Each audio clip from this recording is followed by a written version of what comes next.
पर class 11th की English की हॉर्नबिल बुक का सिलेबस कवर करें. Today we'll start with poem 3 the voice of the rain written by Walt Whitman. Before proceeding with the lesson, I'd like to discuss the title. The poet is using the device of personification in this poem. और मैं ये यहाँ पर इसलिए discuss कर रही हूँ क्योंकि जो टाइटल है उसमें भी उन्होंने यही डिवाइस यूज किया है. पर्सोनिफिकेशन इज जब आप किसी नॉन लिविंग थिंग को या किसी नॉन ह्यूमन चीज को एक ह्यूमन क्वालिटी दे देते हैं.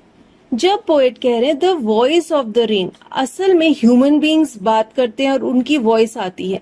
बारिश की सिर्फ साउंड सुनाई देती है, लेकिन वो यहाँ पर ये कहना चाह रहे हैं कि बारिश कुछ बोल रही है, उसकी वॉइस है. तो वो बारिश को पर्सोनिफाई कर रहे हैं और यही डिवाइस हमें पूरी पोएम में देखने को मिलेगा क्योंकि इस पोएम में बारिश पोएट से कुछ कहती है. So with this let us begin this chapter. और अगर आप लोग सोच रहे हैं कि मैंने ये इमेज क्यों यहाँ पर यूज की है, ये इमेज है वाटर साइकिल की. वाटर साइकिल जो आप सब ने साइंस में पढ़ा है. एक्चुअली इस पोएम में बारिश अपने इस वाटर साइकिल के बारे में ही बताती है, किस तरह से वाटर साइकिल के थ्रू बारिश पड़ती है और ये साइकिल कैसे चलता रहता है. That's why I have used this image over here. तो काफी इंटरेस्टिंग सी पोएम है. एक बहुत ही सिंपल से वाटर साइकिल को पोएट ने बहुत ही इंटरेस्टिंग पोएटिक वे में प्रेजेंट किया है. सबसे पहले पोएट कहते हैं, and who art thou said I to the soft falling shower, which, strange to tell, gave me an answer as here translated. Art is an archaic word, यानी कि old fashioned word है, आजकल की English language में use नहीं होता और इसका मतलब है are. And thou is also an archaic word, इसका मतलब है यू. यहां पर आए कौन है? पोएट. तो पोएट कहते हैं कि सॉफ्ट फॉलिंग शार, यानी कि बहुत ही हल्की हल्की सी जो बारिश पड़ रही थी, शार इज द रेन, बहुत ही हल्की हल्की सी जो बारिश पड़ रही थी, उससे पोएट ने पूछा तुम कौन हो. और फिर वो कहते हैं कि बहुत ही हैरानी की बात है, बहुत ही स्ट्रेंज बात है कि इस बारिश ने मुझे एक आंसर दिया, एक जवाब दिया, और उन्होंने ये आंसर ट्रांसलेट करके अपने वर्ड्स में आगे पोएम में लिखा है. तो आइए देखते हैं क्या आंसर दिया बारिश ने. I am the poem of the earth, said the voice of the rain. यहाँ पर आए कौन है? बारिश की बूंदें. वो कहती हैं कि मैं धरती की पोएम हूं, धरती की कविता हूं. फिर उसने क्या कहा? Eternal I rise impalpable out of the land and the bottomless sea, upward to heaven, whence vaguely formed, altogether changed and yet the same. Now whence is also an archaic word and old fashioned word, और इसका मतलब है from where. Vaguely means something which is not clear. Eternal means something which is unending, जो चीज हमेशा चलती रहती है, which lasts forever. Impalpable means something that can not be touched, कोई ऐसी चीज जिसे हम छू नहीं सकते, महसूस कर सकते हैं. बॉटमलेस इज कोई ऐसी चीज जिसका कोई बेस नहीं है, कोई बॉटम नहीं है, कोई एंडिंग नहीं है. तो इन लाइंस में बारिश फर्दर कहती है कि मैं इटर्नल हूं, मैं अनएंडिंग हूं, मैं हमेशा के लिए चलती रहती हूं. फिर वो कहती है I rise impalpable out of the land and the bottomless sea. तो यहाँ पे वो क्या कह रही है? इवेपोरेशन का concept. We all know water evaporates from the land and the sea surface. तो वो कह रही है कि आप लोग मुझे देख नहीं सकते जब मैं राइज करती हूँ, क्योंकि वो क्या होती है? वेपर फॉर्म में होती है, और ये जो वेपर्स हैं ये राइज करके ऊपर आसमान में चले जाते हैं. अपवर्ड टू द हेवन, तो वो आसमान को कह रही है हेवन, मैं ऊपर की तरफ जाती हूँ, आकाश की तरफ, हेवन की तरफ. और वहां से from where vaguely formed all together changed and yet the same. ये क्या है? ये है क्लाउड्स, बादल. फिर वो कहती है जब मैं आसमान में चली जाती हूँ तो वहां पर मेरी बहुत ही वेग से, अनक्लियर से, वेग मीन्स अनक्लियर, अनक्लियर से क्लाउड्स बन जाते हैं, मेरा फॉर्म चेंज हो जाता है. All together changed and yet the same. तो वो कहती है कि मेरा फॉर्म एकदम से बदल जाता है, मैं बादल बन जाती हूँ, लेकिन फिर भी मैं हूं वही पानी की बूंद। फर्दर बारिश क्या कहती है? I descend to lave the dross, atomies, dust layers of the globe, and all that in them without me were seeds only, latent, unborn. Descend means to fall down, to come down. Droughts means एक ऐसी जगह जहां पर सूखा पड़ रहा है, जहां पर पानी नहीं है. Atomies refers to the tiny particles of anything, the tiniest particle of anything.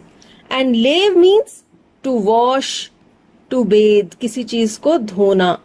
Latent means hidden, कोई चीज जो छुपी होनी, अंदर किसी के कोई चीज जो छुपी हुई होती है. फिर वो बारिश कहती है, उसका जब बादल बन जाते हैं उसके बाद नेक्स्ट स्टेप क्या है? आई डिसेंड, मैं नीचे की तरफ गिरती हूं. वो क्या है? रेनफॉल. और वो कहती हैं कि जब मैं नीचे की तरफ गिरती हूं तो मैं सब कुछ धो देती हूँ. जितनी भी जगहें जो सूखी हुई हैं उनको मैं धो देती हूँ. Tiniest particle of everything, I washed it. And जितनी भी धूल मिट्टी उड़ी होती है, पूरा ग्लोब जो धूल से भरा होता है, जब बारिश पड़ती है तो वो सब कुछ धो डालती है. और बारिश के पड़ने से जितने भी सीड्स हैं, जितने भी बीज हैं जो कि अभी उगे नहीं हैं क्योंकि उन्हें पानी चाहिए, उन सब पर मैं पड़ती हूँ. और वो बीज जो हैं, जो अनबॉर्न हैं, उन्हें मैं पानी प्रोवाइड करती हूँ जिससे कि वो ग्रो हो सकें. फिर पोएट कहते हैं, and for ever by day and night I give back life to my own origin and make pure and beautify it.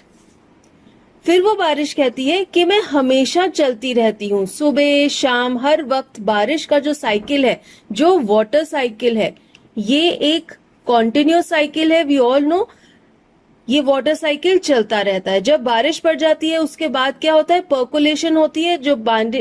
जो पानी की बूंदें हैं वो नीचे धरती में समा जाती हैं और धरती से ही कुछ पानी समुद्र में चला जाता है और फिर से इवेपोरेट होकर आसमान में जाकर बादल बन जाते हैं.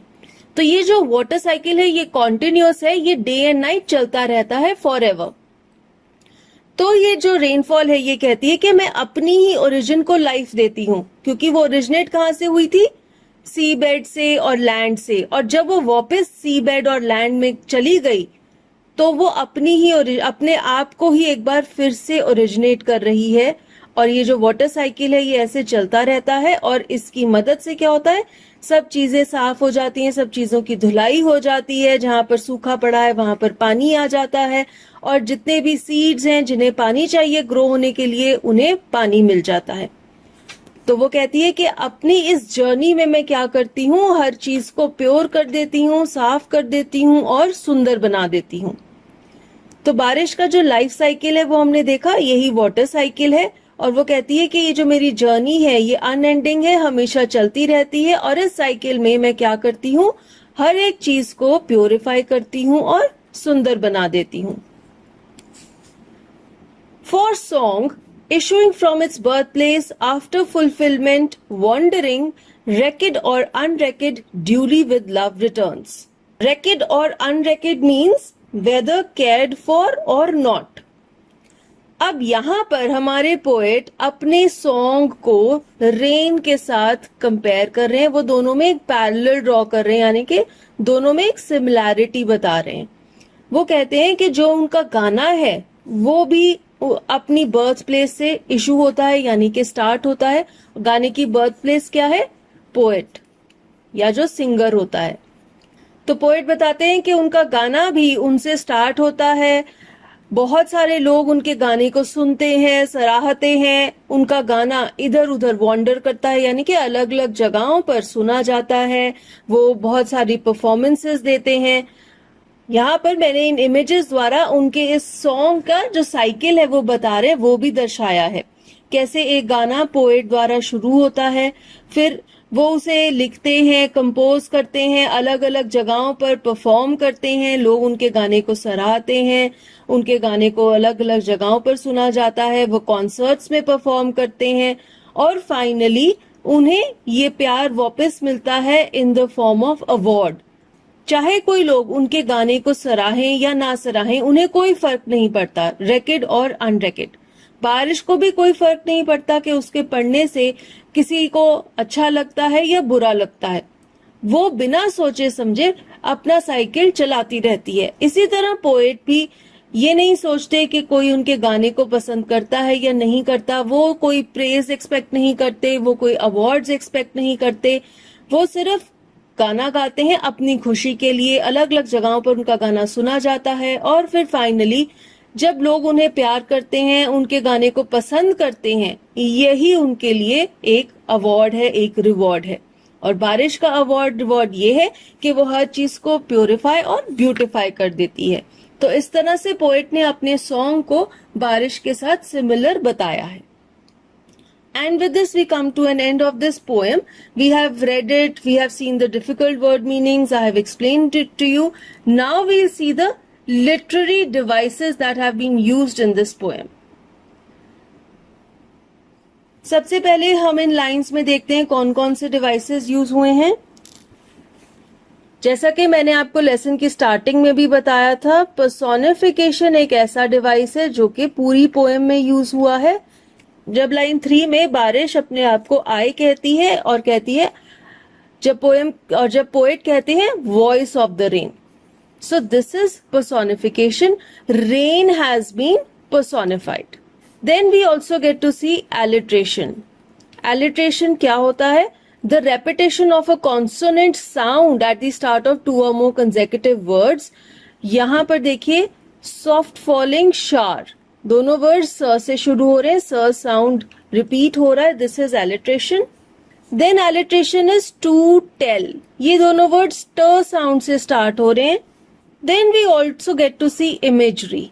इमेजरी क्या है? जब पोएट कोई ऐसे वर्ड्स और एडजेक्टिव्स यूज करते हैं, कैसी डिस्क्रिप्शन देते हैं जिसे आप इमेजिन कर सकते हैं। यहाँ पर विजुअल इमेजरी है यूज हुई है। आप एक सीन को इमेजिन कर सकते हैं जब पोएट कहते हैं the soft falling shower, so we can imagine कि बारिश की बूंदें बहुत ही हल्की हल्की सी धरती पर पड़ रही हैं। This is visual imagery. फिर हमें इन लाइंस में मेटाफर भी देखने को मिलता है। Metaphor is when you are comparing the qualities of two things. यहां पर देखिए जब पोएट कहते हैं poem of the earth, so he is comparing the rain to a poem. वो कहते हैं कि जैसे कविता होती है वैसे ही बारिश धरती की कविता है, तो वो बारिश को पोएम से कंपेयर कर रहे हैं। Another device is hyperbole. Hyperbole is when you use some words which are an exaggeration, जब आप किसी चीज को बहुत बढ़ा चढ़ाकर बोलते हैं।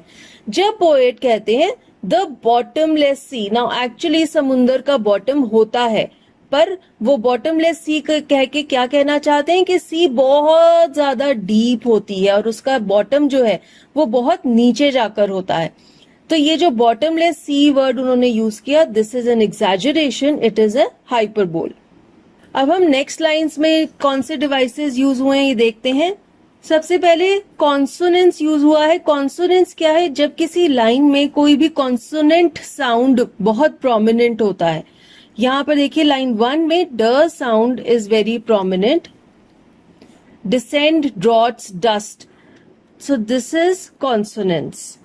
लाइन 2 में द साउंड बहुत प्रोमिनेंट है, that, them, without, so this is also consonants. Then another device used in these lines is anaphora. Anaphora होता है जब 2 or more than 2 consecutive lines start with the same word. यहाँ देखिए ये तीनों lines and से शुरू हो रही हैं, this is anaphora. Consonants का एक और इंस्टेंस देख सकते हैं हम लास्ट लाइन में। R sound is very prominent, wandering, wrecked और unwrecked with love returns. तो अगर आप भी पोएम को बहुत ध्यान से पढ़ेंगे आपको एसोनेंस और कॉन्सोनेंट्स के और भी इंस्टेंसेस देखने को मिल सकते हैं। And another important thing is that this poem has been written in free verse. Free verse का मतलब है कोई राइमिंग स्कीम नहीं है, लास्ट के वर्ड्स में कोई राइमिंग नहीं है।